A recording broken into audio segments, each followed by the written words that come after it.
Grace be to you and peace from God, our Creator, Redeemer, and life-giving Spirit.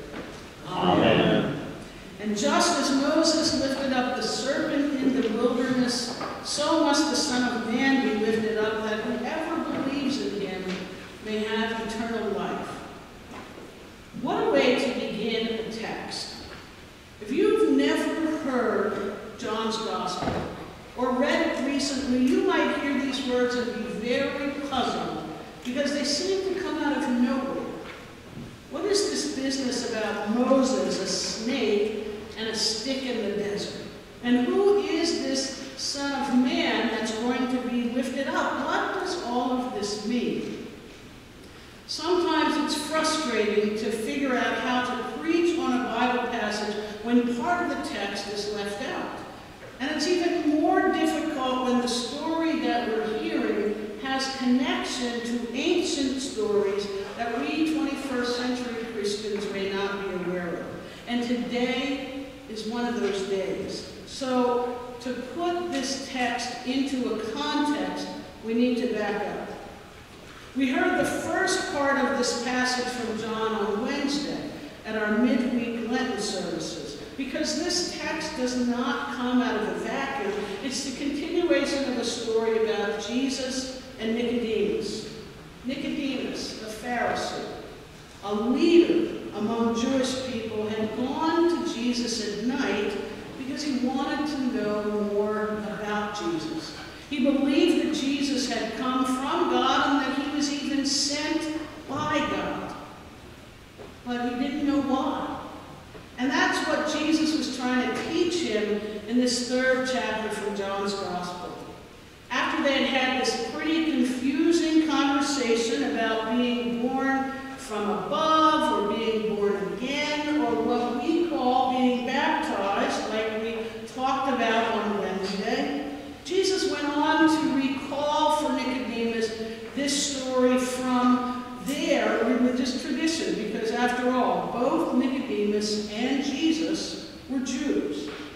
And Jesus reminded them of that story where the people of Israel, having been freed from slavery in Egypt, are wandering through the desert on their way to the promised land. Now, not unlike some of you and me, when we get upset or annoyed, we get impatient. And just as they had done before, the Israelites started complaining against Moses and against God about how bad they had it. Why have you brought us out of Egypt to die out here in the wilderness? There's no food, no water, and the food that we do have is miserable. See, apparently they did have food, they just didn't like what they had.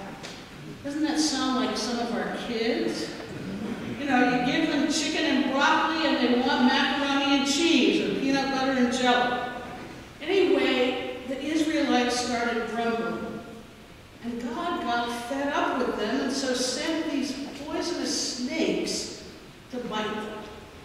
Now, I don't like this story any more than probably you do, because the idea of God punishing people like this really does seem to be a little over the top.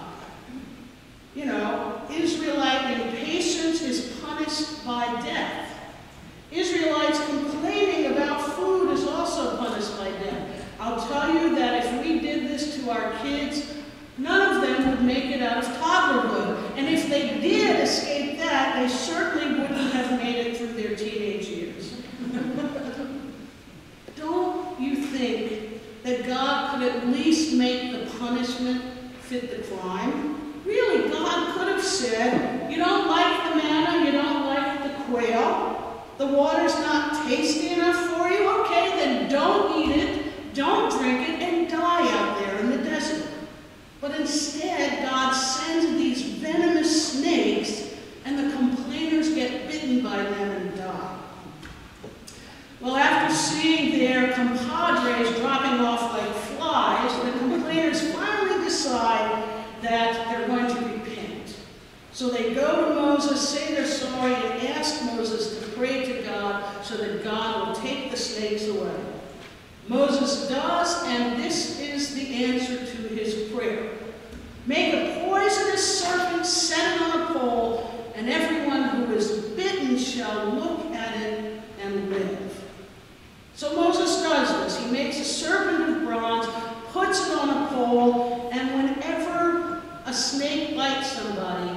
one who's bitten just has to look at that snake on a pole and they will be healed. Yuck!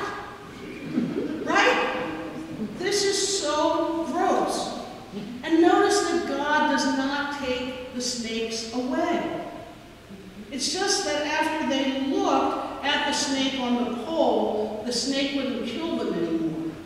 This really is a strange passage. In response to this curse of poisonous snakes, God gives the people a snake for healing.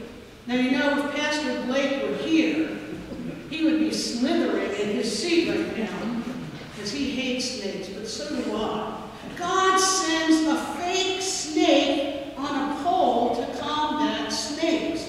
God takes a symbol of death and makes it into a symbol of life. And basically, this seemed to be a way of teaching the people to look at their fears, to look at themselves, to look at what it was that got in the way of the life that God intended for them to live. So Jesus reminds Nicodemus of this story as he's trying to teach Nicodemus about himself and his mission, and then he goes on to make this connection between that story and himself. And that's where our gospel lesson picks up. And just as Moses lifted up the serpent in the wilderness, so must the Son of Man be lifted up, so that everyone who believes in him may have eternal life. For God so loved the world. The solution in Numbers was a snake on a pole, because the problem was poisonous snakes on the ground. So similarly in John, if the solution is a human on a pole, on a cross, Jesus, then the problem must be humans on the ground, right? As strange as it sounds, our problem is that we're human. So a human being lifted up on the pole of the cross brings healing to us. Now, if you've ever read the Peanuts cartoons, you know that there's a lot of wisdom in those cartoons. And in one, Lucy says to Charlie Brown, "Discouraged again, eh, Charlie Brown? You know what your whole trouble is? The trouble with you is that you're you." Charlie asks, "Well, what in the world can I do about that?" And Lucy says, "I don't pretend to be able to give advice. I merely point out the trouble." The symbol of Jesus on the cross shows us that the problem with us is us. We are the snakes who keep biting ourselves and one another. As much as we love to sing that beautiful hymn, "Lift High the Cross," the reality is that when we do so, we come face to face with the truth about ourselves. We are sinners. People who, regardless of the good things or the bad things that we do, keep on being estranged from God. People who, no matter how hard we try to be perfect, never, ever will be. People who, in spite of our best intentions, keep on messing up, keep on being messes. The cross shows us that we human beings are the source of our own problems. And the consequences, brothers and sisters, of our snake bites are enormous.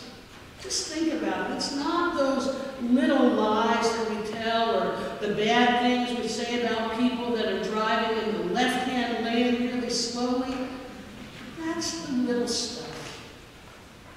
Our sinfulness is so much bigger. Our brokenness looks like children around